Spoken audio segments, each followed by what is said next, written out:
Mga ID naman yung ikuha ang litrato sa ginapatihan Chinese national ginakablakan sa NBI Bacolod City nga maggamit sa pagpang-scam. Yaring balita nga itong gintutuka.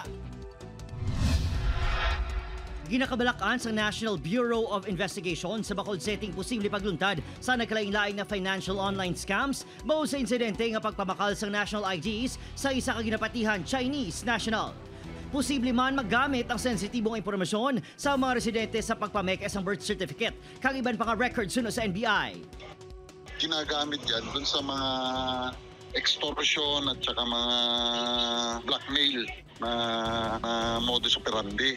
Usually para ipadala kung ano man yung ina-extort nilang amount.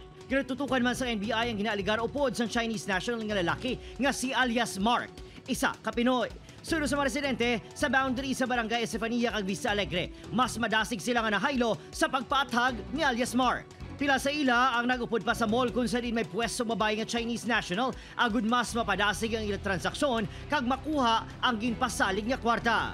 Ang bana ni alias Roname, ginabasol sini bangod madasig na haylo kabaylo sang 400 pesos. Wala ka kabalo nga nang ginkuha ng mo ID. Amot silingon, mayara na sila nga ideya ya nga gamito ng imo ya ID.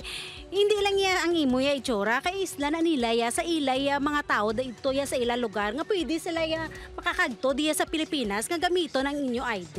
Luyag man sa pinakaresidente nga magbulig sa investigasyon sa otoridad, apang wala man kuno sila sang may nakuha ang impormasyon sa nakatransaksyon nga Chinese national. Ang hambal sing insik, no need question ko, no need to explain. Wala iya na yun. Apang sa pagpamangkot, kung may aksyon bala nga himuon ang mga otoridad, Hindi pa namin makasuhan hanggat walang complainant. nakigangot ng NBI sa Bacolod City Police agud ipatawag ang ginapahayag Chinese national sa ila Talatapan. Opo, Kiril Casillo, Adrian Prieto, Western Visayas.